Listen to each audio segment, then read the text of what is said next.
Okay, so in our last video, we covered a formula for determining the length of an arc of a circle. And the next kind of similar derivation that we want to do is come up with a formula for the area of a sector. So again, kind of going over that terminology one more time, we have a circle, and an arc is a piece of the circumference of the circle, which we associate with an angle theta, and we say that this angle theta subtends this arc, which here is being called S. However, that's one thing that we could one part of this little piece of the circle that we could talk about. The sector of this circle subtended by the angle theta is this sort of slice, if you will. It looks like a slice of pizza or a slice of pie or something like that. We think of it as the two-dimensional figure here that's subtended by this angle, this little pie slice. What we want to do here is come up with a formula that would determine the area of this sector here. And the way we're going to do that is by comparing it to the area of the entire circle. So we're going to suppose that we're looking at a circle with a radius of r, and we want to create a sector of that circle subtended by some given angle theta. And what we're going to do is use a proportion that would hold in this case to compare the angle subtended by this, or the angle that's subtending this sector, and compare that to the angle of a full circle, which in radians would be 2 pi. And then we're going to compare the area of the sector, which we're going to call A, and we don't know that yet, and compare that to the area of the full circle, which we do have a formula for. It's pi r squared. So that proportion is shown here. This ratio, theta over 2 pi. Theta is the angle that subtends our sector, and 2 pi is like the angle of a full circle.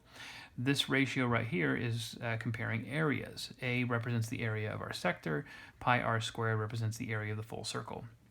So we have angle and area of the sector in the numerator, and angle and area of the circle in our denominators.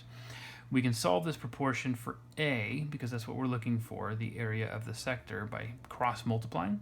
It's simple algebra, so I'm going to skip the steps there. The pi's end up canceling out, and we get this little formula, A equals 1/2 theta r squared. That's our sector area formula. So I want to use that in an example.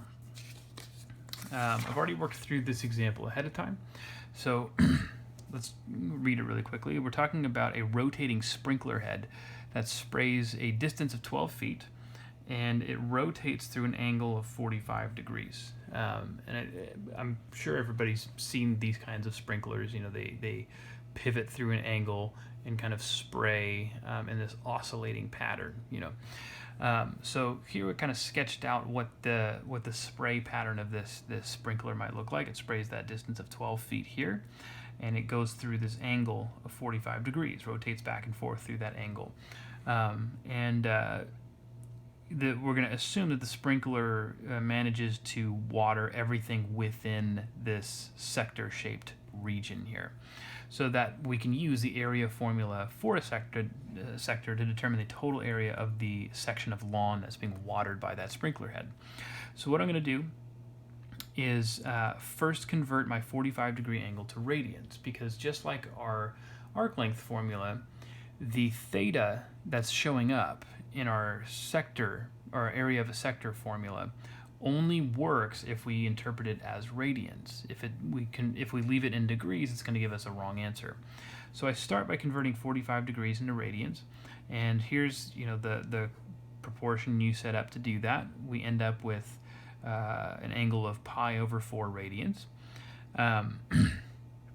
Plugging that into our formula, it's 1/2 theta r squared. So 1/2 times the pi over 4 that we're using for theta. R is the radius. This would be the radius for this sector. 12 squared is what goes there.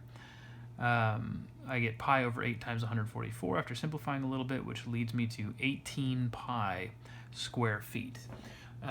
Square feet because it's a measure of area, not length. Now, I want to point something out here.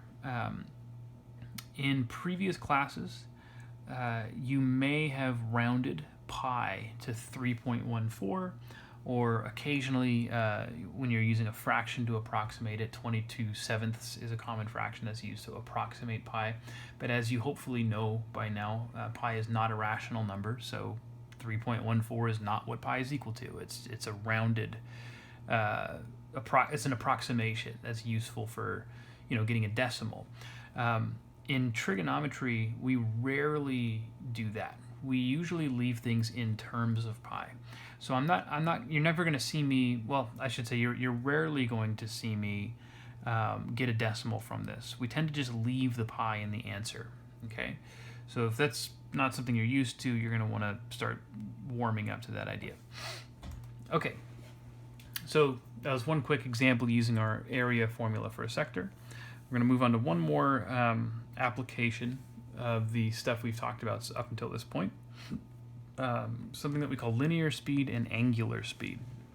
So the idea here is that we're going to imagine a point or a particle moving around a circle. And as it moves around a circle, there's two different ways of measuring its speed. The first one is the most familiar one, something that we call linear speed. This is what you normally think of as just speed or velocity. It's the amount of distance that the point moves divided by the amount of time it takes to move through that distance. So distance over time, that's what we think of as speed typically, right? But in this case, the distance is going to be the amount of the circumference of that circle that the point traverses in some given time t. So we're going to use v for linear speed, and the reason we use v is because v is really for velocity, which is a very closely related concept. The other kind of speed that we could talk about is something called angular speed. And the idea of angular speed, if I go back to this other page here and look at this circle, if you can imagine a point just sort of moving through the arc of this circle, s would be the distance that it's traveled, and we would divide that by time for linear speed. But not only is s changing, not only is the position of that point changing, this angle is moving with it. So if you imagine this as the starting point and this as the ending point, you can kind of imagine this radius of this circle as like a door that's opening as it follows that point through that arc. So the amount that the angle theta changes in that time is what we use to determine angular speed. Or in other words, angular speed can be thought of as how quickly this angle is changing as time passes while this point moves around the circle. So because it's speed, it's a rate. Rates are always represented as quotients. Here's distance over time, s being the arc of the circle, t being the time. For angular speed, we want to measure the amount that the angle changes in a given amount of time and divide that by whatever amount of time elapsed. And that gives us what we call angular speed. Angular speed is going to be measured in radians per second or radians per minute, or it depends on what unit of time we're using, but generally we stick to radians, just like we did in the past two little formulas we derived. The symbol for angular speed is the Greek letter omega. This is not a W. It looks like a W, but it's an omega. So knowing those two symbols are important. Now, the fact that these two things are two ways of measuring the speed of the same particle moving around a circle suggests that they might actually be related somehow. In other words, it might be the case that if we know one, we can find the other and vice versa. And so what we want to do is see if we can establish some kind of connection like that. So in order to do that, first of all, let's remember our actually, sorry, let me back that up a second. Let's look at this angular speed formula. If I were to solve this for theta by multiplying both sides by t, then I get that theta is equal to omega t. So in other words, the angle that the the point has moved through over some given time is equal to the angular speed of that point times the amount of time that's passed. What we're going to do is use this as this expression, omega t, as a substitution for theta in another formula we've seen already. That is the arc length formula. Remember, S, the arc length of a circle, is equal to r theta. We derived that in the previous video. If I were to take this theta and substitute omega t, then I get S is equal to r omega t. Now, we're going to make another substitution here to get the relationship between angular speed and linear speed. So what we're going to do is go back up to our linear speed formula, v equals s over t, and we're going to take this expression, r omega t, and substitute it for the s in here. So what that gives me is v equals r omega t over t. And if you notice, the t's are going to cancel out, leading me finally to this last little formula here, v equals r omega. So what this means is that if I know the radius of the circle that this point is moving around, and if I happen to know one or the other types of speed, I can just solve for the other one using this little formula. I'll give you an example. Okay, so in this example, we're going to imagine a gear that completes one full rotation every 3 seconds. So I'm going to kind of draw the gear like this. The first thing we want to do is determine the angular speed of this gear. Now notice we're not given the radius, we're not given much information other than the fact that the gear completes one full rotation every 3 seconds. Well, how do we come up with angular speed from that? Remember, angular speed, or omega, is equal to the angle through which this point moves divided by the amount of time that elapses in order for it to move through that angle. Well, the only information I'm given is that it completes one full rotation every 3 seconds. That seems to suggest that the time we want to use is 3 seconds. But what's the theta that we want to use? It's not 1, because theta is an angle, not a rotation. But one full rotation is like the point moving from one point on the circumference of the circle going all the way around and coming back again. That, as an angle, is 2 pi radians, because that's a full circle. So I can call that 2 pi. And that would be our angular speed, 2 pi over 3. We do need units here, so that's radians per second. Okay? Next thing I want to do is determine, well, let's see. It says determine the angular speed of the gear. We've done that. And then assume the gear is responsible for operating a conveyor belt. So think of it this way. We've got a conveyor belt. We're looking at it from the side. This is like, you go to the grocery store, you put your groceries on the conveyor belt on the checkout counter, and it moves, up to the cashier.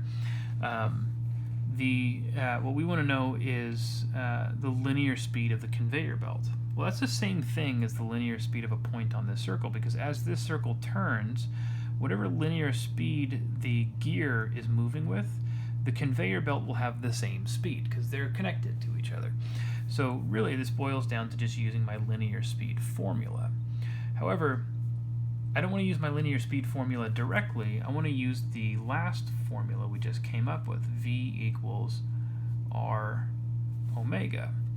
We know that the radius of our circle is 10 centimeters. We're told here, the radius of the gear from center to the end of a tooth of that gear would be 10 centimeters. And we want to multiply that by omega, which we just found, 2 pi over 3. This is going to give me 20 pi over 3. And then what units do we use? Well, this is distance over time. And so far, distance has been measured in centimeters. So centimeters per second. Okay? These would be the 2 answers that we need for this question. Fairly straightforward. It just kind of boils down to knowing those formulas and knowing how to use them. But that's it for that example, and that's also it for 7.1.